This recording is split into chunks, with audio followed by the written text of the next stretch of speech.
Bonjour à tous, alors aujourd'hui ça va peut-être être un peu plus qu'une astuce mais quasiment un tuto sur le logiciel AutoStackert qui permet d'empiler les images planétaires. Alors AutoStackert c'est un logiciel gratuit développé par Emile Krekkamp qui est hollandais et féru d'imagerie planétaire.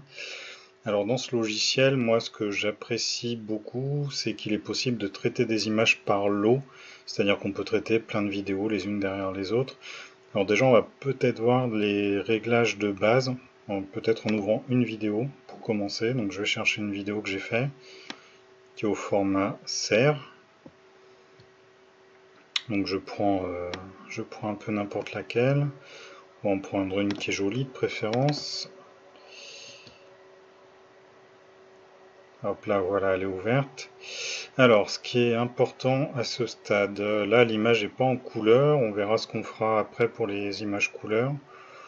Alors ce qui compte, là on est sur une image de planète, donc c'est d'avoir le petit bouton planète, de cliquer ici, important.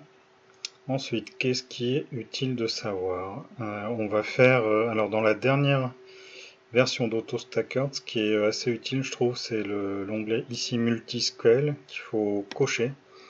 En fait, AutoStackert fait des alignements non pas de toutes les images entre elles, mais de petites zones. Et en fait, on va pouvoir faire des zones de plus en plus, enfin de taille, la taille, on choisit la taille. Et en l'occurrence, la taille des zones de recalage, elle se règle ici. Alors choisir la bonne taille, ça c'est très difficile, ça va dépendre de la stabilité du ciel, ça va dépendre de l'astre qu'on observe, et ça va dépendre de la qualité de l'optique, si elle est plus ou moins contrastée. Si elle est peu contrastée, on va devoir mettre des zones un peu larges, par exemple 80 pixels. 80 pixels, alors je peux les placer à la main si je veux, ça c'est un petit peu long, donc on peut effacer, hop, on peut aussi les placer ici automatiquement. Et en ayant choisi Multiscale, et ben en fait il va nous tracer des zones aussi plus grosses, et le logiciel va décider lui-même quelle est la zone, la taille de zone la plus appropriée.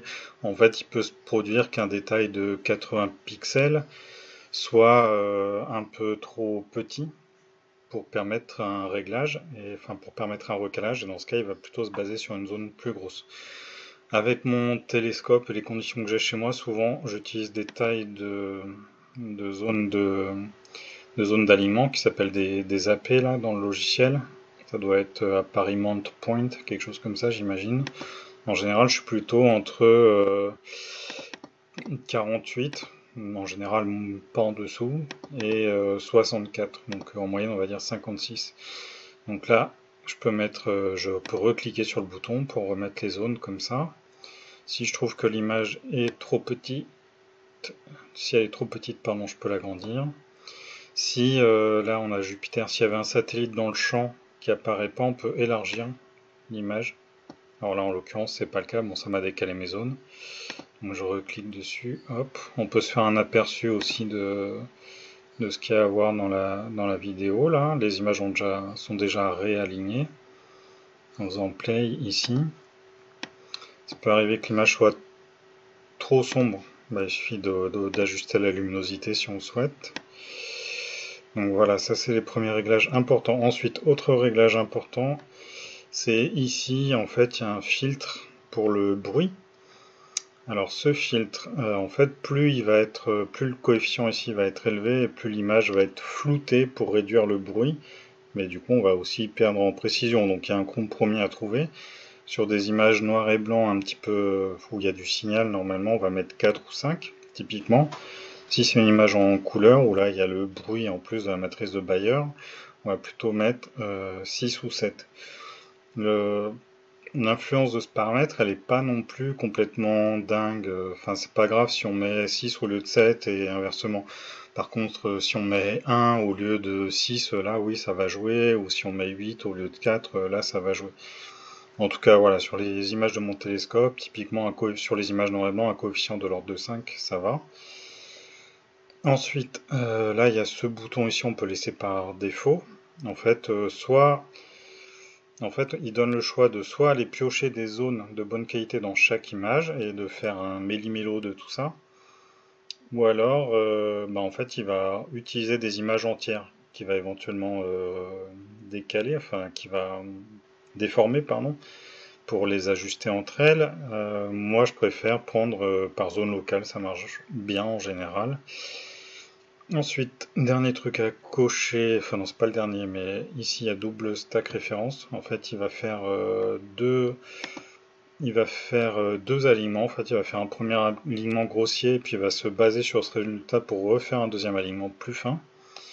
Là on a une partie de drizzle, on n'y touche pas, en gros ça sert à rien. Si par hasard on traite notre image et qu'elle est surexposée à la fin, alors normalement moi ça m'arrive jamais, je sais pas dans quel cas ça arrive, mais ici on peut cocher cet onglet qui permet d'ajuster la luminosité finale. Voilà, donc ça moi j'y touche pas. Là on a l'onglet Sharpened, c'est pour en fait, c'est pour générer une image de toutes les images empilées et une image accentuée. Il en génère deux à chaque fois. J'utilisais pas mal ça à un moment, mais je l'utilise plus beaucoup en fait, parce que l'accentuation je trouvais pas assez forte. Je préfère faire une accentuation moi-même dans d'autres logiciels. Mais bon, ça on peut avoir la possibilité de l'utiliser du coup.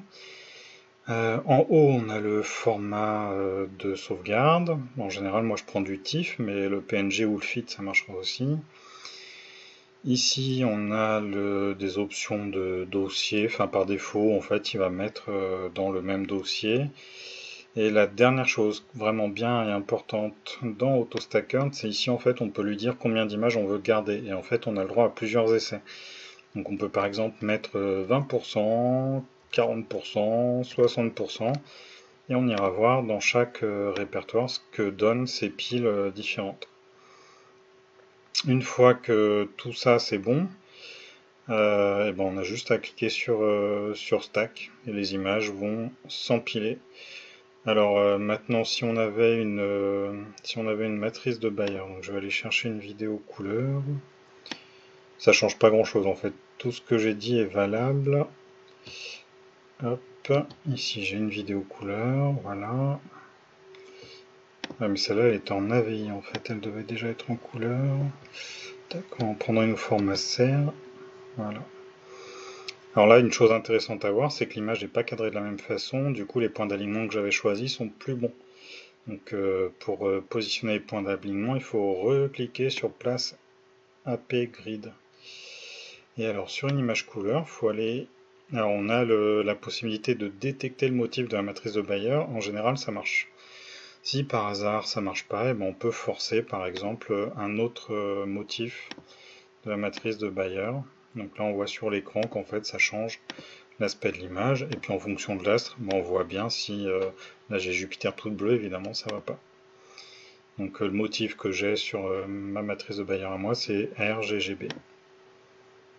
Mais encore une fois, l'essai automatique en général, ça marche.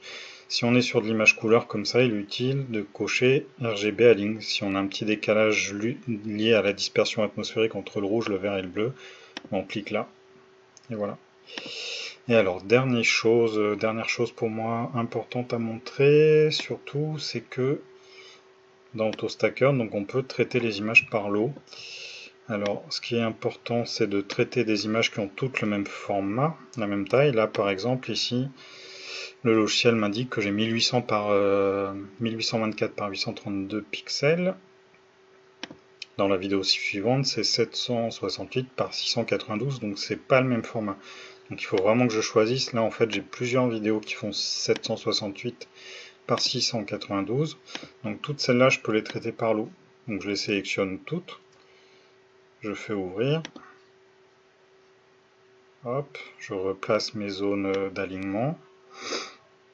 Il y a le petit onglet ici, Close to Edge, c'est près du bord en fait. Si par exemple on a un cadrage un peu serré, ça peut être utile de le cocher.